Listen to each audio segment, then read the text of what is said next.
สวัสดีครับวันนี้มาพบกับผมจอไดอาครับผมวันนี้ผมมากับจอวันครับผมวันนี้เรามาเลี้ยงควาย1 วันครับทุกคน การเลี้ยงควายไม่ใช่ธรรมดาครับเพื่อนมันก็ยากเหมือนกันนะครับเลี้ยงวัวเลี้ยงควายมันไม่ง่ายเลยครับทุกคนง่ายไหมวาง ไม่ง่ายครับ โอ้โหเรายังไม่เคยมาเลี้ยงควายอ่ะทุกคนเรามาเลี้ยงควายเนี่ยโอ้โหมันก็เหนื่อยเหมือนกันนะครับผมแต่ละวันก็มีฝนตกบ้างแดดออกบ้างครับผมทุกคน แล้วก็ควายของเราก็เวลามันดื้อก็คือสุดๆเลยครับทุกคน ทุกคนควายไม่เล่นน้ำอยู่ตรงนั้นครับทุกคน ควายของเรามันเล็กน้ำอยู่ครับทุกคนเห็นไหมครับ อยู่ข้างหลังเรานี่ครับนี่เห็นไหมครับทุกคนมันเรียกให้วัวให้ควายเรียกน้ำก่อนครับผมไม่งั้นก็คือเดี๋ยวมันก็จะหนีอีกครับผมวันนี้ก็มาเลี้ยงควายกับจอวา2 คนเองครับเดี๋ยวเราจะไปหาอะไรมากระแทกปากก่อนนะครับทุกคน ตอนนี้ก็คือ เราจะไปหาอะไรมากินก่อนนะครับทุกคนระหว่างที่มันเลี้ยงควายเห็นไหมครับทุกคนควายมันจะอยู่ข้างหลังเรานี่ครับระหว่างที่เราลองเลี้ยงควายคือ เราจะกรีดส้มโอก่อนนะครับเพื่อนๆเราจะดูกันว่ามันจะอร่อยหรือเปล่านะ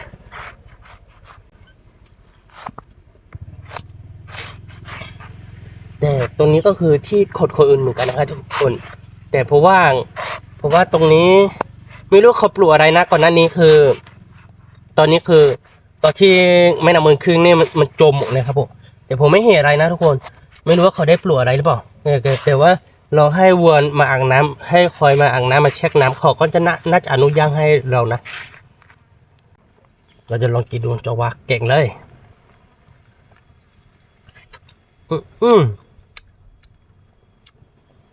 ส้มโอเนี่ยเพื่อนๆดูข้างในมันเป็นสีแดงๆนะครับแต่ว่ามันเปรี้ยวมากเลยครับทุกคนเราต้องจี้ก่อนนี่ครับเพื่อน เปรี้ยวมากเลย เปรี้ยวมากเลยครับทุกคนแต่มันก็อร่อยเนาะ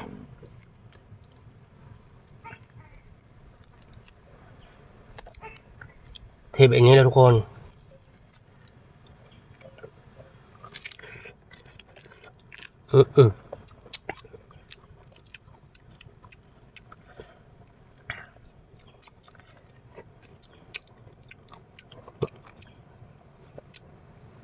เปรี้ยวมากเลยครับ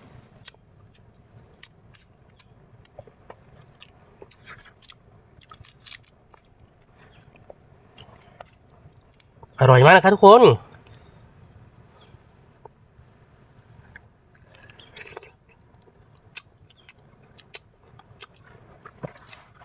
เบื่อมากินด้วยกันนะครับ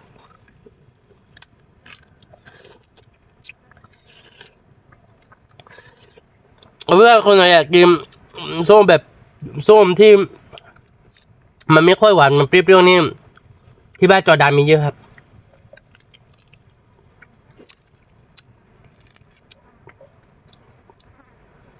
เพื่อนๆคิดถึงจองตูไหมครับให้จองตูมาด้วยไหมครับคิดถึงจองตูก็อยากให้จองตูมาด้วยก็เมย์บอกนะครับผม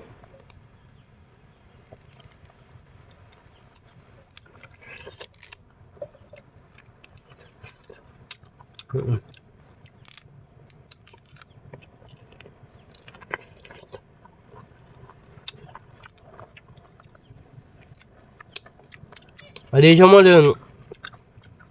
이단이나 밀어봐요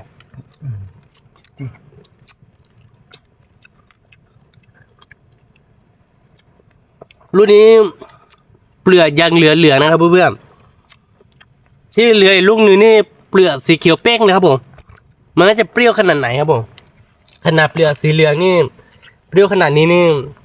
เปลือกสีเขียวนี่จะเปรี้ยวขนาดไหนเนาะหวานเนาะต้องลองดูครับทุกคนไม่รู้ว่าเราจะกินหมดหรือเปล่านะลูกเดียวทำหมูก็ไม่อีกก็ต่อยรุ่นหนึ่งครับ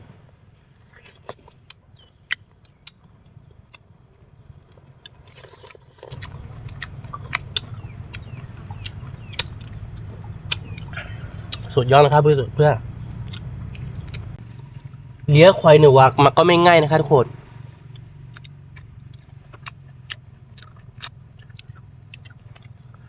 ถ้ามีโอกาสก็ผมจะลองไปเลี้ยงวัว1 วันแล้วก็ไปเลี้ยงแพะ1 วันแพะนี่มันน่าจะหนักสุกนะใช่หรือเปล่าไม่แน่ใจนะเพื่อนเพราะว่าแพะนั่นมันตัวเล็กสุกหรือว่าวัวมันหนักกว่า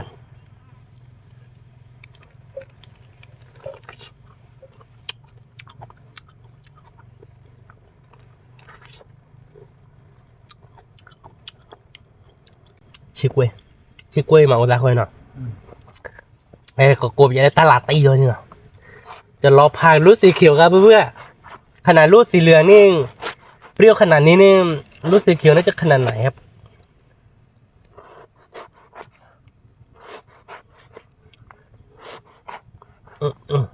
รูดสีเขียวนี่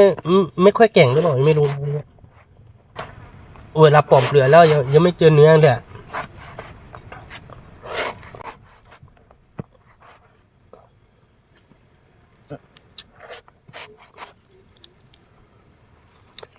เพื่อนๆมากินด้วยกันไหมครับเพื่อน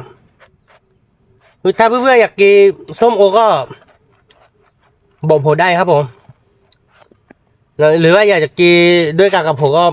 บอกได้นะครับผมก็ยินดีที่จะกินกับทุกคนครับช่วงนี้เป็นช่วงแบบว่าส้มโอยังมีเยอะครับทุกคนที่บ้านผมครับผมของผมมีแต่สองต้นหรือเปล่าจบป่ะ 2 ต้น 3 ต้น 3 ต้นใช่ไหม 3 ต้นผมมี3 ต้นครับทุกคนต้มนี้มันจะเปรี้ยวและต้มนึงมันจะเปรี้ยวและต้มนึงมันจะขมครับทุกคนแล้วมันไม่ค่อยอร่อยฮะต้มนึงลูกมันจะใหญ่มากแต่ว่ามันจะขมฮะต้องรอแบบว่ามันสุกมากๆถึงมันจะอร่อยถึงจะอร่อยก็มันก็ยังขมอยู่ดีนะฮะแต่ว่าต้มนี้มันไม่ค่อยขมนะแต่ว่ามันเปรี้ยวจัดครับทุกคนคือเราเอามา2 ลูกครับลูกนี้ใหญ่กว่าแล้วก็ลูกนี้เล็กกว่าครับทุกคนจอวันเกตอย่าดีนะครับทุกคนดูครับเนื้อหวังนะครับผมลองกินดูนะครับทุกคนอร่อยแน่นอนครับผมอาปากนะครับทุกคนผมจะให้กินครับผมแปลว่าอร่อยสุดยอดกระมันเต็มถังครับผมเนี่ยทุกคนชี้ใหญ่นะครับ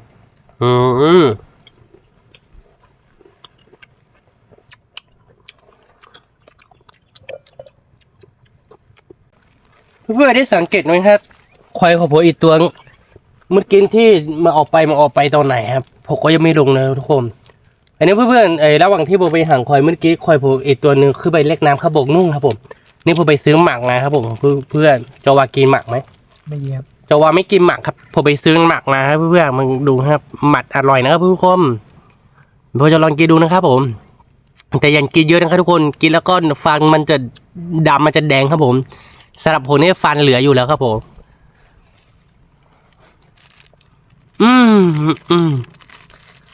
ใช่ว่ามาอร่อยขนาดนั้นนะทุกคนหมักมันไม่ค่อยอร่อยนะแต่ว่าคนที่กินแล้วก็คือไม่ได้กินแล้วก็รู้สึกเหมือนขัดอะไรสักอย่างหนึ่งครับแต่วันที่ผมลองในใช่ว่าอร่อยขนาดนั้นครับคือผมเคี้ยวไม่ได้เลยครับทุกคนกินส้มโอเนี่ยโอ้โหเปรี้ยวมากเลยครับตอนนี้เวลาเลี้ยงควายนี่สบายๆเลยครับทุกคนแบบว่าถ้าเราไปให้ควายไปกินอาหารนึงมันจะระบักนิดนึงแล้วก็ตามบวนตามควายไปนะครับแต่ว่าเวลาที่ เราให้มันเล็กนะเป็นเนี่ยสบายๆแล้วก็น่าชิวๆครับทุกคนควายนี่มันสบายกว่าวัวนะครับต่อไปเด็กๆน้ำโพเลี้ยงวัวคือวัวเนี่ยเราจะเลี้ยงง่ายช่วงหน้าร้อนครับทุกคน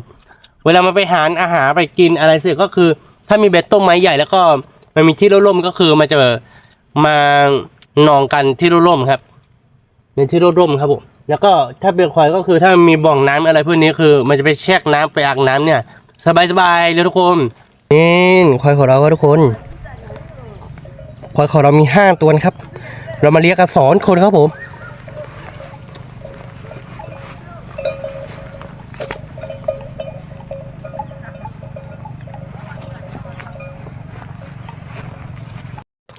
นี่ครับทุกคนเราเห็นผลไม้แปลกมากเลยครับผม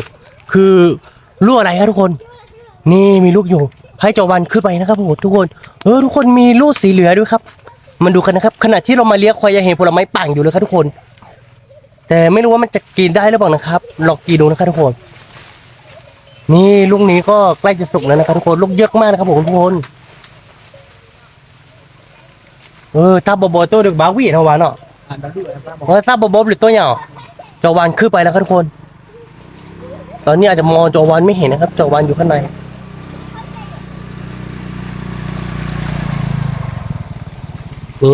นี่ทุกคนเดี๋ยวผมจะผ่านดูนะครับ ว่าหน้าตามันเป็นยังไงครับ จอวานอยู่บนยกไม้สุกเลยครับทุกคนเห็นไหมครับ เห็นจอวานไหมครับ มันขึ้นต้นอะไรเราก็ไม่รู้นะครับทุกคนว่ากี่ได้หรือเปล่านะครับโอ้โหทุกคนดูข้างล่างครับลูกเยอะมากเลยครับผมนี่ทุกคนนี่ลูกเยอะมากนะครับผมเห็นไหมครับโยนลงมาแล้วครับผม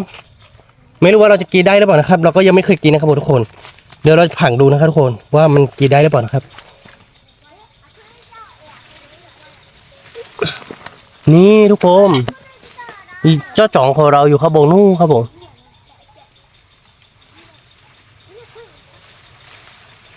นี่กำลังลงมาแล้วครับผมต้นไม้นี่ต้นมันไม่ได้ใหญ่มากนะครับทุกคนอุ้ยเสร็จไม้กันเราแต่ดอกคนตะกี้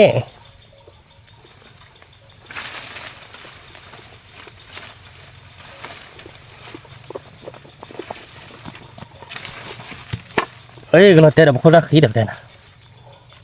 เหนื่อยไหมครับ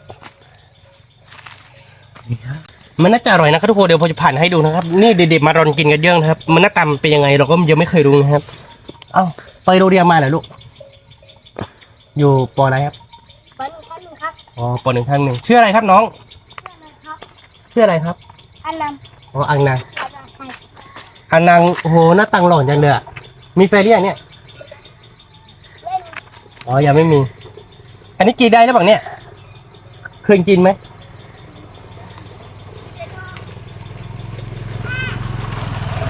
เดี๋ยวเราจะลองกินให้ดูนะครับมันดูกันนะครับเด็กๆอาจจะไม่กล้ากินฮะโอ้โหทุกคนคือผมไม่รู้นะว่ากินได้หรือเปล่านะทุกคนคือผมลองกินไปแล้วแหละแต่ผมไม่รู้ว่ามันกินได้ไหมนะครับผมลองกินไปแล้วผมเป็นคนหนึ่งที่ชอบกินอะไรที่ไม่รู้กินขณะวันนั้นที่ผมไปกินเห็ดนี่ผมยังเมาเลยครับแต่ว่านี่เดี๋ยวผมจะลองกินดูนะครับทุกคนมีดมันแข็งมีดมันแข็งมากเลยครับผมอืมไม่เร็วนะครับทุกคนนี่นะครับเนื้อเน้นๆครับ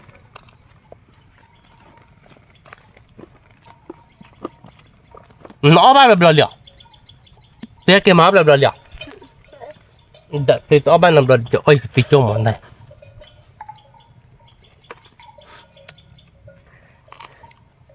รุ่นนึงนะลูกทุกคนผมกินไปข้ามนึงแล้วนะอันนี้ผมจะให้จอวันกินครับจอวันนี่เวลาไปกับจอดานนี่จอวันกล้ามเสียอยู่แล้วแหละเรากินดูมันคล้ายๆขนมปังอะอร่อยครับอย่าพอนะกินเสร็จแล้วก็เมาอีกเม็ดมันแข็งมากเลยทุกคนแต่ว่าเนื้อมันคล้ายๆกับขนมปังหรือว่าอะไรสักอย่างหนึ่งเนี่ยมันนุ่มๆหรือว่าจิบมันละลายในปากมันก็มีรสชาติจืดๆแล้วก็หวานนิดหนึ่งครับทุกคนนี่ขนาดเรามาเลี้ยวควายเราจะได้ผลไม้กินเลยครับทุกคนเราไม่ธรรมดาเหมือนกันนะเนี่ยโอเคตั้งราคาหมักต้อหมี่ละโอเคตามเย็นทุกคนดูเนื้อครับทุกคนดูเนื้อฮะนี่เพื่อนๆมาคล้ายๆกับลวกอะไรสักอย่างหนึ่งนะฮะ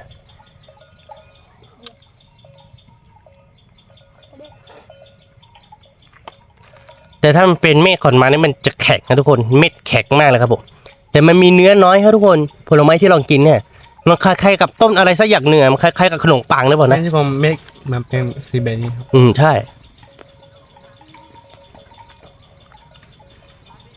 ทุกคนเรามันเกตเรามาเลี้ยงวัวก็ได้ผลไม้ด้วยครับนี่ทุกคนคัดบนฮะมีลูกเยอะครับผมลูกเยอะมากเลยแต่ว่าลูกจะเป็นสีเขียวๆอยู่ครับทุกคนเห็นไหมครับลูกเยอะมากเลยครับผมตาวีเดี๋ยววะตาเราขายแล้วขนมปังอ่ะจะว่าไปเก็บเอาลูกที่มันตกลงมาเลยครับทุกคน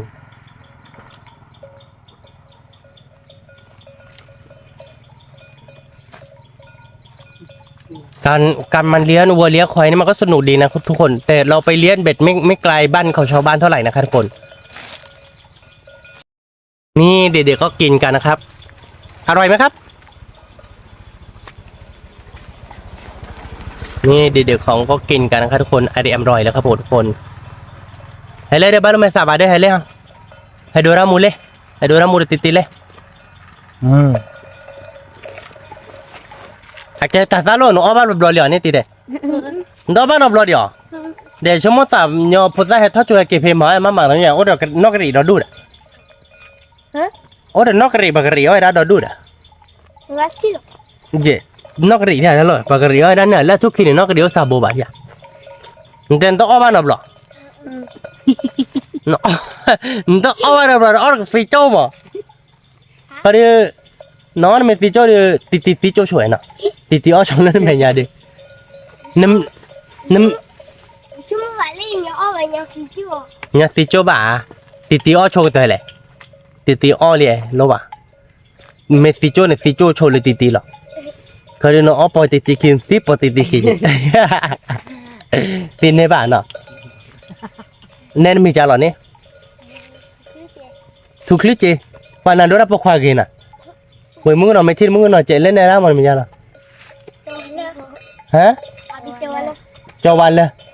ôi vặt tí đôi ra bọc khoa ti nhau vặt po ôi chạy đi này nó tên một con mình ra lên hả này mình ra lên thì clip gì nè nè nè tới này mình lấy nó bị giả bắt ba này giật khóa ra kim cho bạn lên để đôi ra cái là cái tờ là học quốc là thế là nên mình trả lời này đó ăn nan lấy tao biết thăm mưa này hả phát là đứa ra bọc hoa xì mà nó mưa nó mấy thứ mưa nó chạy nó mấy sao bà đấy tít đấy ui chả nà nó có lòng mình cái này nè chưa nan có nắp tàng có lòngโอ้โหน่าสวยนี่สองเห็นนี่โอ้โห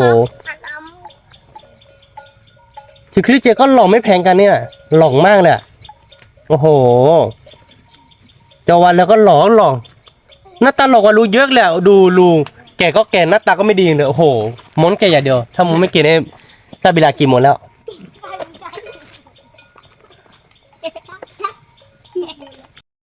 ขอดิ สวัสดีครับ ขอด้วยไหมจ๊ะขอเนาะ คุณชื่ออะไรครับ ครับ สวัสดีครับผมชื่อสวัสดีครับสวัสดีครับผมชื่อพี่จิครับ ครับ สวัสดีครับผมชื่อวาครับ โอ้โหว่าไปเรียนมาที่ไหนว่าไปเรียนมาที่ไหนอานาอยู่ปออะไรครับ ป้อนท่านนึง ครับผมทุกลิเจน อยู่ปอหนึ่งทัศเวทอยู่ปอสองตาครับ อ๋ออยู่ปอโซน่าซามชื่ออะไรนะเมื่อกี้ ที่ปอสองนะเวท เจ้าวันเรืองอยู่ช้างอะไรครับผม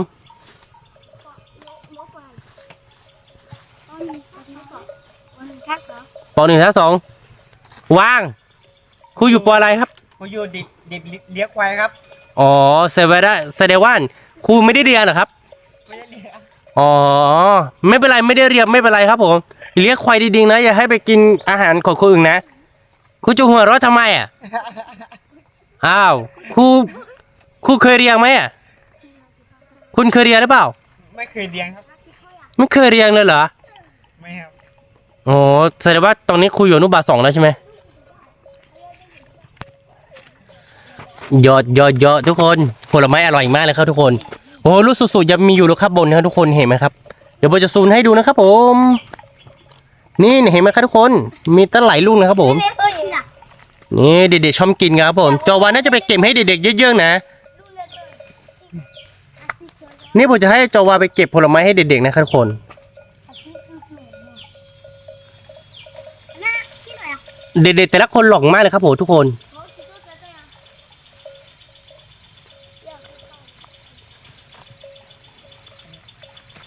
เด็กๆตั้งใจเรียนนะเด็กๆอย่าไปเลี้ยงวัวเลี้ยงควายเหมือนวางนะไปเลี้ยงวัวเลี้ยงควายนี่ไม่ได้การสื่อสารนะเด็กๆลูกก็ไม่ได้การสื่อสารเหมือนกันนั่นแหละเด็กๆต้องเป็นดีๆของพ่อแม่นะ